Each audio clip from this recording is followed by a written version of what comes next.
right, thanks so much for joining us, Dani. I know you are one busy woman. Our artists truly appreciate you taking the time to answer some questions for us today.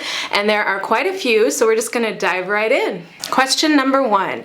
I really wanna have an EP. What do you recommend as the first step? Do you write songs? Do you find a producer? What if I need help writing those songs? I would strongly suggest that before you even think about getting into a studio and recording an EP, that you have a catalog of about 30 to 50 songs to choose from.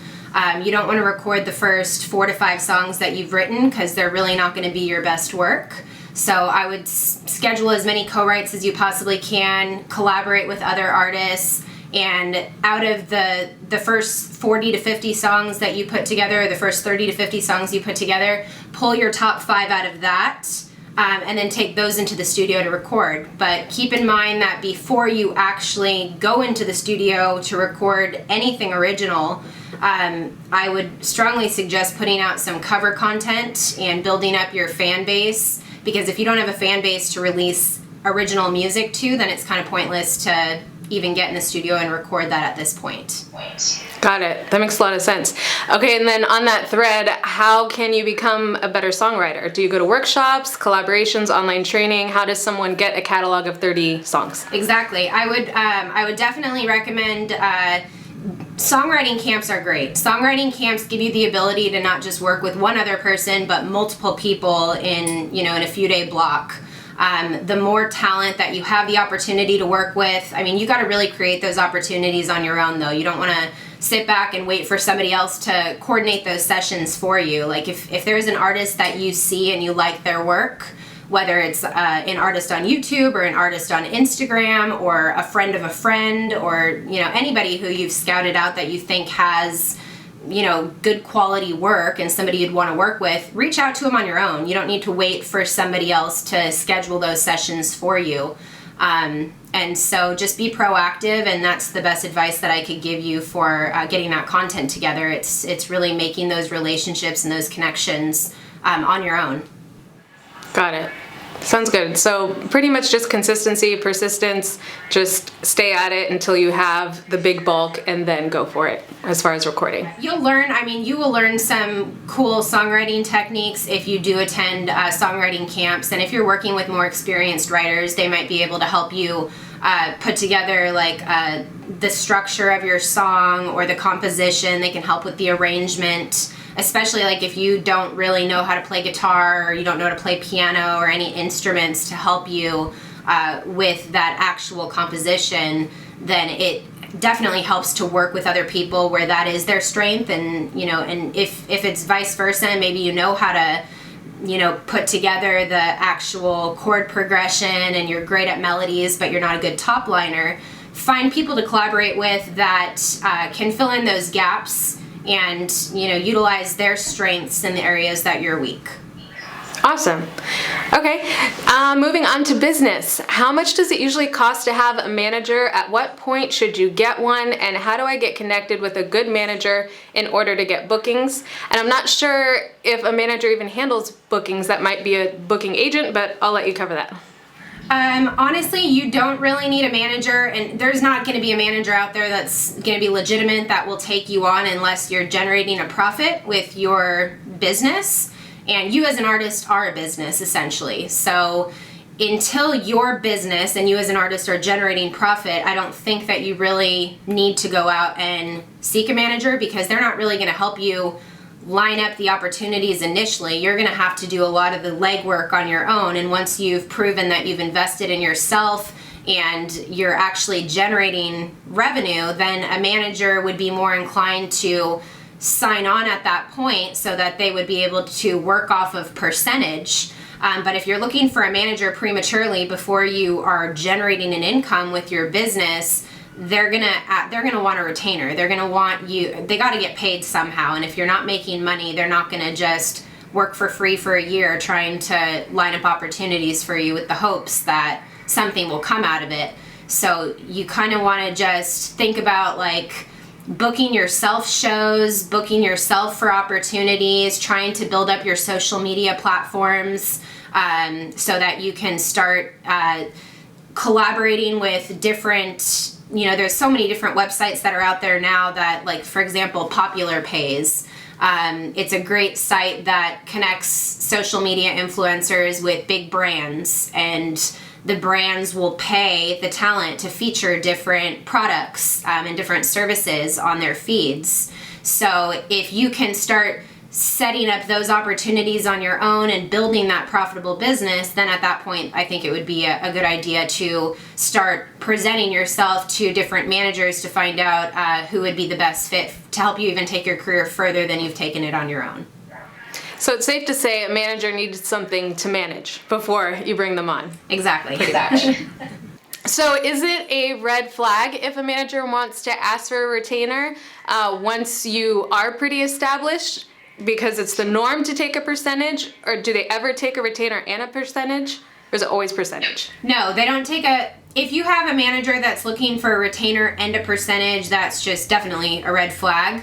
A manager will never ask you to manage your career, like, for example, so I do management, but I also work on a consulting basis as like a per retainer project. I would not manage an artist and then also request a retainer at the same time, though. So like if there's an artist that's not particularly ready to be managed, but they still can value and, from the services that I'm offering or from the guidance and the advice that that they're seeking from me, then of course, then I'll put them on retainer until they're generating enough business to switch them to a percentage basis. So you never do both simultaneously at the same time.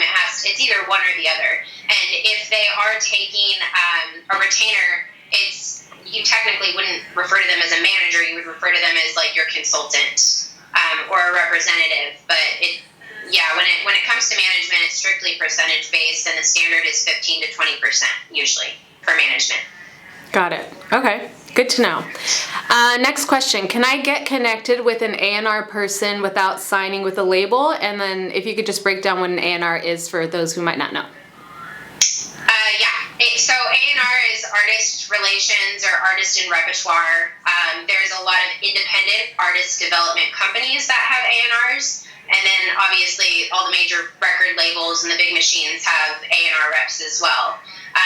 You can absolutely connect with these people on your own. The best way to reach out to them would be usually like utilize social media as much as you can. So if you find an artist that you love, a lot of the times they're going to be tagging their team. They'll be tagging their A&R reps. They'll be tagging their labels. Like there's easy ways to identify who the A&R reps are that you're trying to go after.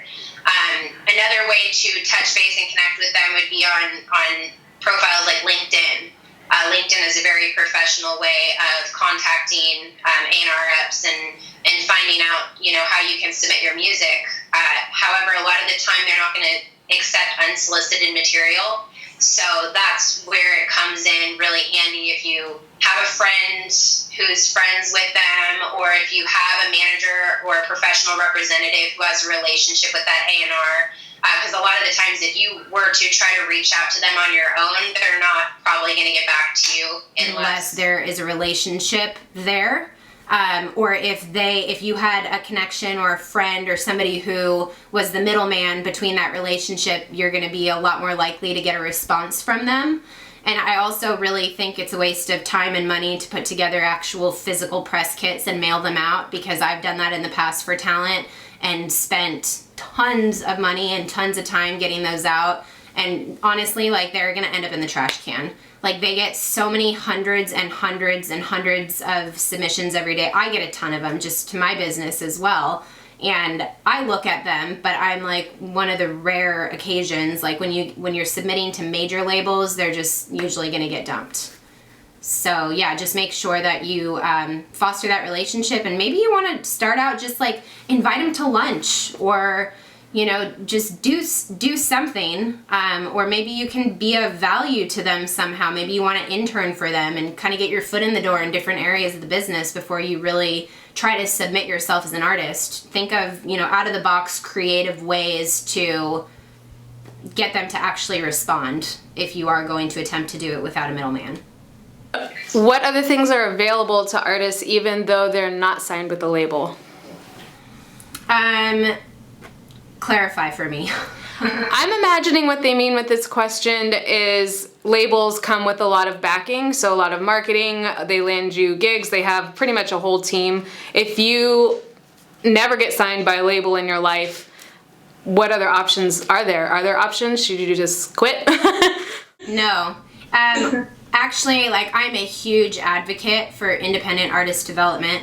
And what that means is, like, honestly, in this day and age with access to social media and the internet and the ability to connect with different audiences and tap into fan bases without having a big label, big machine behind you, that's actually the way to go, and I would suggest it.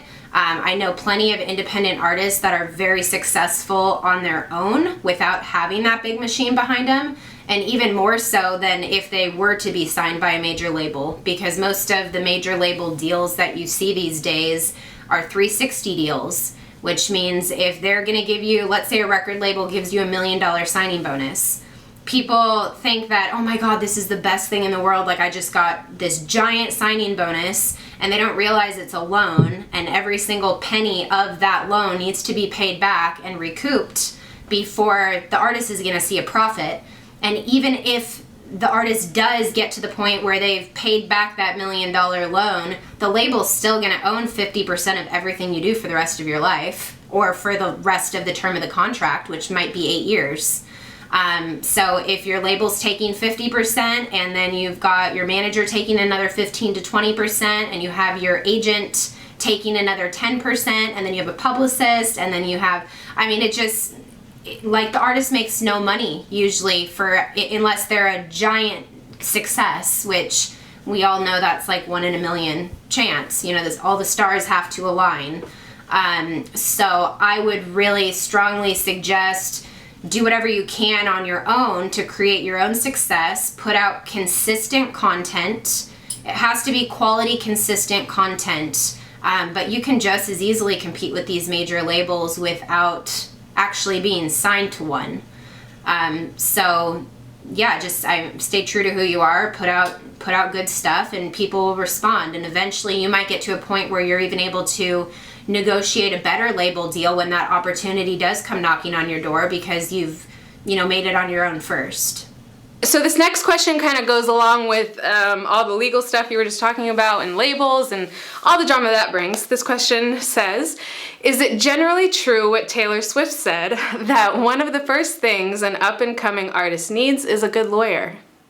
Oh yeah, for sure. That's that's absolutely one of the very first things that I would do, is I wouldn't try to go online and Google search an attorney, like try to find an attorney that is a friend of a friend, or a referral, somebody who is referred in by somebody who you trust in the industry and who can provide that guidance for you and align you with somebody who would really seek out your best interest. The only time I ever really have my artists using attorneys for anything is if there's huge contracts that need to be negotiated for like booking agreements, production agreements, things like that. So anytime before you go in to record an EP or record any original content for that matter, it's very important to seek the counsel and guidance of a trusted attorney who is referred to you, just to make sure that you aren't getting screwed by all of the little teeny there's so many ways to make money. Yeah. And like, a lot of artists just have absolutely no idea how to put together a production agreement that's going to protect them in all of those different areas, that's going to give them the proper credit for songwriting and the proper credit for production, like songwriting, publishing. You've got to have you're entitled to mechanical royalties. You're entitled to ownership of your master. I mean, there's like just so many different things that you need to know that you wouldn't really know without having the guidance and counsel of an attorney. So yeah, that should definitely be one of the first things you do. Yeah, and I know you're not an attorney, but even for smaller questions, shameless plug for what Dani does. I remember when we were working together that I would just have a mountain of questions and you would just answer them all. And You saved me from some huge deal that I was this close to signing, but it just had so much funky verbiage in it that I didn't understand, and you were able to help me break that down. I thought that was awesome. That's one thing, like if you go through a manager or a consultant, like a lot of times, like I can look at a production agreement now, and just by looking at it and reading through it the first time, I know, I'm able to give my talent advice and feedback without having to spend $500 an hour on an entertainment attorney. So I can save people a lot of money in that regard. But I would never, want to write out the physical production agreement for an artist, because if, God forbid, there was something that slipped through the cracks, like I wouldn't want to take responsibility for that. And I know that the attorneys know how to put in language that I'd never studied or researched, but I'm a good first line of defense. That's for sure.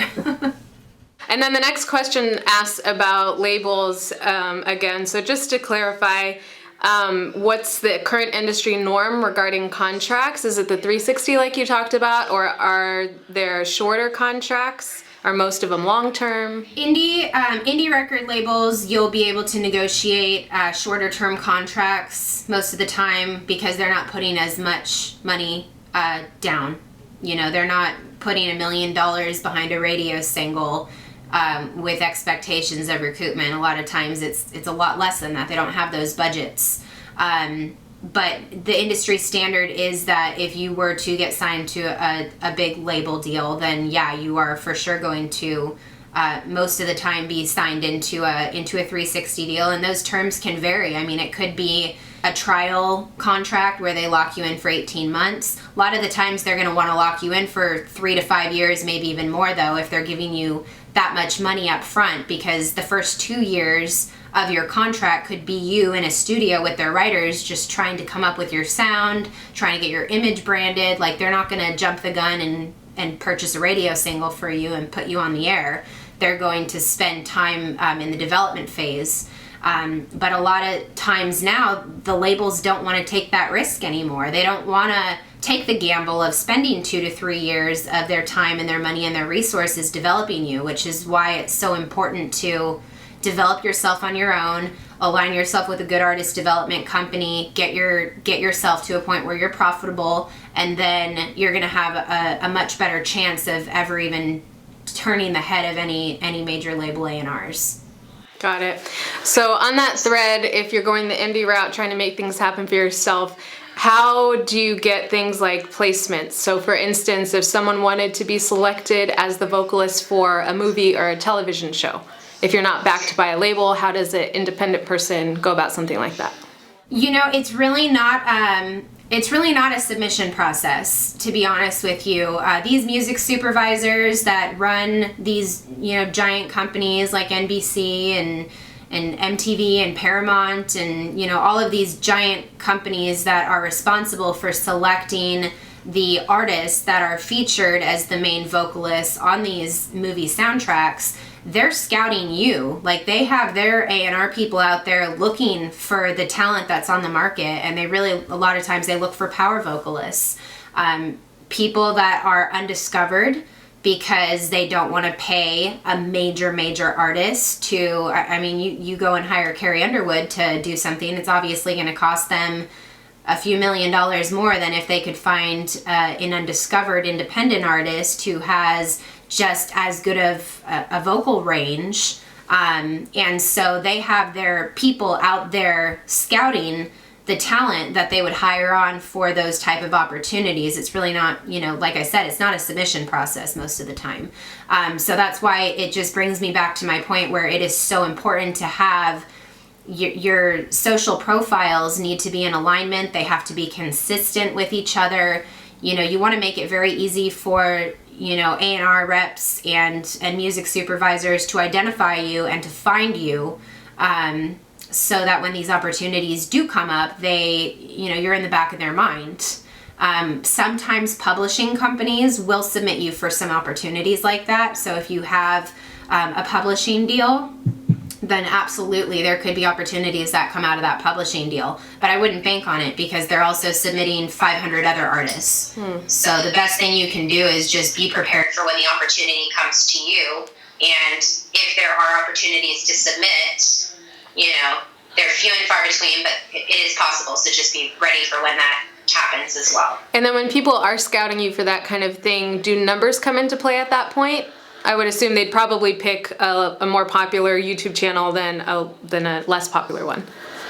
Yeah, I mean, I honestly think, like, if you have, when it comes to YouTube, I mean, if you have 5 or 10 million subscribers, like, sometimes they're going to cost just as much to work with as major label artists. So they're not really looking for the artist to have that large of a following, but obviously the following, just to some extent, even if it's 50,000 or 100,000, they want to know that there is some following there, because it kind of gives you credibility as an artist, and, they can see that there's other people who respond well to your music and to your sound. And they also have then that fan base, so when they do release their movie, and if you have a fan following, obviously you're going to want to go see that movie, because you're going to want to go see, you're going to want to hear the artist on the soundtrack, and you're going to talk to your friends. So it's kind of like it's just another way for them to market and to promote what they're doing if you have a following. So it doesn't need to be a huge one. Like, if there's an artist that has 10 million subscribers or an artist who has 50,000, that's not really going to come into play as much as, you got to be the right person for the job, and, you just have to have some community that supports you. Got it. Makes sense. Okay, last question in the business category. I'm not sure if this is business, but I didn't know where else to put it. One of our artists wants to know, how do you get to go to the Grammys? So if you want to go to the Grammys, you can go to GrammyPro.com or Grammy365.com. You'll see the search criteria, or the criteria there, and it's changed a lot since last time I've done it, so it might be easier to get in now. But you're going to have to submit yourself as an artist, and if you're not approved as an artist, if you have a friend who's an artist in the industry, or a friend who owns a company that's registered and approved, that's another great way to get into the Grammys. Awesome. Thanks. Okay, so next category, gigs and performing live. Question 1, is it better to do covers, or should we be doing original songs when performing at gigs? What if you only have 2 originals? Is that enough to start with as far as doing open mics and creating a mini show? What advice do you have in that area?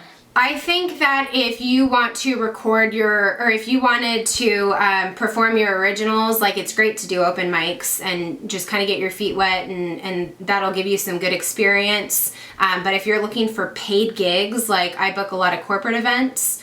I work with a lot of big companies. I work with restaurants. I work with clubs. They want cover music 90% of the time, unless you are a huge, popular, well-known artist. So you need, in order for me to even add an artist to our booking roster, you have to have at least 3 to 4 hours worth of cover content. That's cover material. So that's like 30 to 40 songs that you would need to know in order for me to book you for, like, a paid corporate event or a restaurant gig or a winery or something like that. So my suggestion would be to learn at least 1 new cover a week. If you could do 2 new covers a week, that would be great. But that's going to get you a lot further, at least at first, than performing your original stuff. I mean, you can intermingle your original stuff with your set, but yeah, it's really going to be all about covers until you make it big. Is there any place to do original type music? Would you say build up that end of your spectrum with open mics, or are there strictly original venues? There are some. So we just booked one of our artists for, and this was through an opportunity that one of the producers that I work with, Thomas Barceau, he's awesome, and he gave this opportunity to our artist Lauren Black to perform on Bravo's Millionaire Listing at this beautiful house, like this $17 million mansion in Laguna Beach. And they were specifically looking for somebody who could perform 2 hours of original music. And the reason why is because they don't want to have to go through the synchronization and the mechanical licenses for all of those covers. So for those opportunities, then absolutely, like, it's great to be able to have enough content for when those type of opportunities come up. But as far as booking gigs with original music at this point, like, if you do a show at like House of Blues or at the Whiskey A Go Go or St. Rock or like any of those, popular venues that require ticket sales but don't pay you, that's a great way to get your original music out to new potential fans. But a lot of times those venues are going to require you to sell a certain number of tickets or to, pay to play. And I personally don't recommend my artists doing the paid to plays, which is why cover content is so much more valuable if you're trying to make money at this. Got it. And do you have to have a band to back you up at gigs if you don't play an instrument? How do you go about that? Can you use instrumentals? If a band is better, how do you go about finding bandmates to accompany you during live performances? Networking is everything. So I would try to meet as many musicians as you possibly can, friends of friends, just try to collaborate with them, songwriters, it's honestly very, very difficult if you do not play an instrument to get consistent bookings, or if you do get those consistent bookings, you're always going to have to hire like a backing musician, because a lot of the times these paid venues, they want actual live music. They don't want to hire an artist with a backing track. Like, backing tracks are great if you're doing original songs at like the House of Blues or venue like that, but if you're looking for paid performance opportunities, they're going to want you to perform with a band or be able to perform an instrument on your own.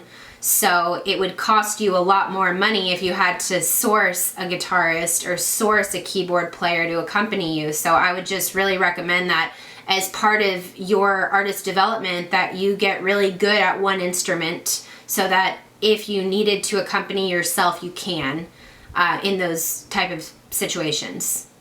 But you're not going to want to get up there with karaoke tracks or backing instrumental tracks unless if you have like an actual show to go along with it. Like if you dance and perform, or you have backup dancers, or you have aerialists flying behind you, or whatever it is, if it's an actual show, those can for sure be booked for opening or closing events. Like corporate events will book like a 7-minute opener or a 7-minute closer or something like that.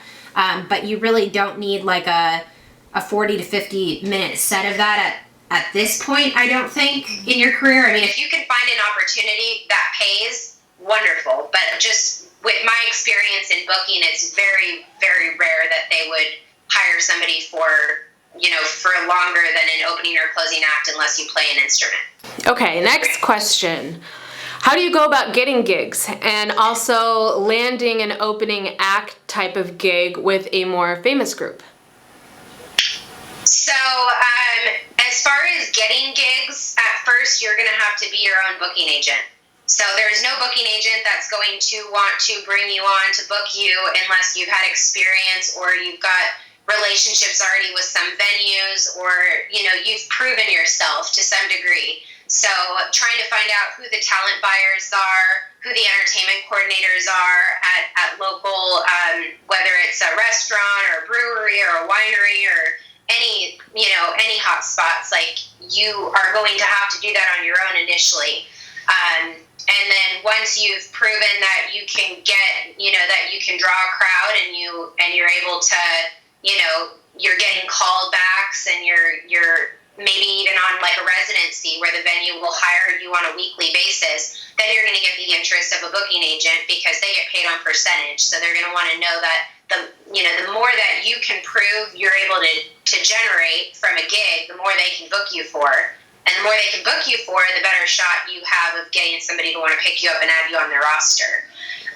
As far as opening gigs for more established, famous acts, they're pay to play 90% of the time. A lot of the major labels, they are going to use those opening act performances to launch their up-and-coming talent. So, like, for example, Justin Bieber is with Scooter Braun. Scooter Braun is his manager. Scooter Braun also manages this new band called The Knocks. And The Knocks is very unpopular. I mean, they're just now starting to up and, to be up and coming, and like people are just now starting to hear about them. But they're on the Purpose tour right now. and they're opening up for Justin Bieber, but it's because Scooter Braun is trying to, put them in front of a fan base that's already established, and he has the platform to do it with Justin Bieber. So unless your manager is managing another huge artist that already has a fan base there for you to tap into, that's the only way you're going to get on one of those, or if your record label has another artist they want to slide you in there with, that's the only way you're going to be able to really do it, like, without having to pay. Otherwise, it's going to be pay-to-play opportunities, and you can pay anywhere between $5,000 to $100,000 per show to buy on. So, you just got to really make sure that you're ready before you go and invest that kind of money, because I've seen artists tour the country doing 100 shows a year at the biggest venues out there, and it really doesn't build your fan base as fast as you think it would.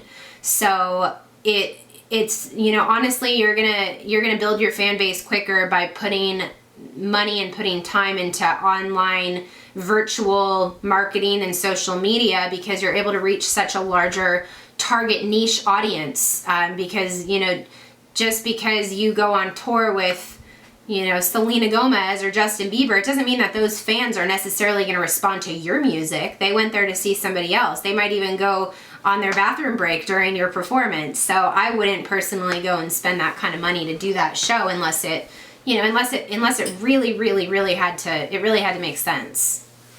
Makes sense. Great advice. All right, next section, marketing. If you are in a cover band, is it a good idea to try to sell your music when you're out doing covers? Absolutely. Yeah, why not? I mean, just if you're in a cover band, like, it doesn't mean that that's the only music that you could put out there. I mean, it would be great to be able to have merchandise for the cover band to sell at your live gigs, but I would also, personally, if I was an artist or I was representing an artist in a cover band, I would strongly suggest that they make their own stuff available as an option to consumers as well, because I'm sure that those consumers would probably really, appreciate the opportunity to listen to your original music if that was an option for them. So anytime you're in front of an audience, make the most out of that opportunity and, put everything on the table. And some people will respond well to it and some people won't. And the ones who don't just won't buy it. You have nothing to lose. How do I get more views on YouTube for the cover songs that I upload there? The best way to get more views on your cover songs that you're uploading is to be in collaborations with other artists that have fan bases established. So don't try to just put out videos on your own, because you're just going to keep hitting those same fans in your network, but you're not going to be reaching other audiences or fan bases that have already been established. So the more collaborations you do, doesn't even matter like the audience size. You might have an artist you work with that only has a following of 500 people or 1,000 people or whatever it is, but those are still 500 more people who are going to watch that video because they're going to want to see that other artist in it as well. So those are new people, new potential fans that can discover you. So yeah, the goal there is just be consistent with your release of content. Put it out consistently. If you're gonna commit to a day a week, every Monday you're gonna, every Monday or every Tuesday you're gonna drop a new cover. Make sure that you're proactive and you make it a point to make it part of your routine, and just your fans are gonna be expecting that. And the minute that you decide to let it skip a week, it shows that you're not that committed and you might lose some fans over that. So put out consistent quality content and collaborate with other artists, and you're going to see your views go up. Awesome. What are some ways to gain more of a following or audience on social media in general? How often should we post content? What are some tricks besides using hashtags for people to follow you? Social media it's a business, it's an industry. So Facebook, as you know, nowadays, if you have a Facebook page and you try to promote a video on there, you post a video or you post content that you want people to see that's buy my CD or buy my new EP or check me out on iTunes or whatever, Facebook actually charges you to boost that post or to promote your page, and nobody is going to see that content unless you do that. And it's really unfortunate, but you have to have a marketing budget to put into those posts. So just be very selective. Like I would come up with a budget, whatever it may be. Maybe it's $100 a month, maybe it's $500 a month. Whatever your budget is gonna, give you more to work with, so that you can choose those, those posts that you wanna, market and promote more. And it's the same thing with, with Instagram and any other social media site, like Instagram, for example. A lot of people are using Instagram now instead of Twitter, and even instead of Facebook. But you, instead of paying for boosted posts like you would on Facebook, a lot of times you're paying content creators to feature you on their page. So let's say there's like a page that features vocalists, and they have 1 million subscribers, or they have 1 million followers. You're gonna actually have to come up with a budget to pay them to feature your video. And sometimes you'll get lucky and they just won't have any paid posts lined up, and they might love you and decide to put you on there. But it's very rare that happens. So you have to have a budget to approach them and say, I want to get on your channel. I want to be able to tap into your audience. How much do you charge? And unfortunately, that's it's a business. You have to have money, and that's why the record labels are winning this game right now, because they have those giant budgets to put behind their talent to make those things happen. But it's all marketing and it's all paid promotion at the end of the day. So last and final question. What are some ideas that you have for doing a music release? Some people just, hey, my new song's out, here's a link. And I personally love your release strategies. I see you do it with a lot of your artists. So can you kind of touch on how to make things a big deal like you do? Yeah, anytime you are going to be putting out, like let's say you're getting ready to drop a new single, it really helps to build up to that release date, to make your fans aware that it's coming and to anticipate that it's coming. So countdown photos are a great way to kind of give your fans like a heads up that, hey, in the next 10 days I'm getting ready to release my new single. It's cool to put out, if you put out a little trailer or a little teaser of the song. It could just have an image of your album artwork on it, and just maybe an audio track that shows 30 seconds of it. Post it on Instagram, post it on Facebook. Give them kind of a little sneak peek of what's going to be coming. That's a great thing to do. Another thing would be, I really feel like it's helpful to have a photo shoot surround every single that you drop, so that you have new updated images to put out. And a music video shoot for every every single you drop is another great source of content to be able to follow up your single release with, because those views can be monetized, and those views will also translate into additional revenue that you can make off of putting out your content. So another thing is putting out a press release, so that bloggers will potentially pick it up. And if bloggers or even smaller magazines might pick it up, or even local press might decide to feature you on their online site, or who knows, you might even get lucky and get a television interview or something off that. But putting out a press release is great because it really documents that release date officially, and it's just another way to get fans excited about what's to come in the next few weeks. All right, well, Dani, I know you have to go, and I've taken up about 2 hours of your time, so thank you so much for sitting with us and breaking down all of those answers. We truly appreciate it. And for everyone watching, I'm going to put everything Dani in the description below. So if you'd like to have a consultation with her, she has an artist discovery forum. She hosts auditions every couple of months, or maybe less or so. I'll let her cover that with you. Connect with her below. As you can see, she's a wealth of knowledge, and she did wonders for my career, and thanks for watching.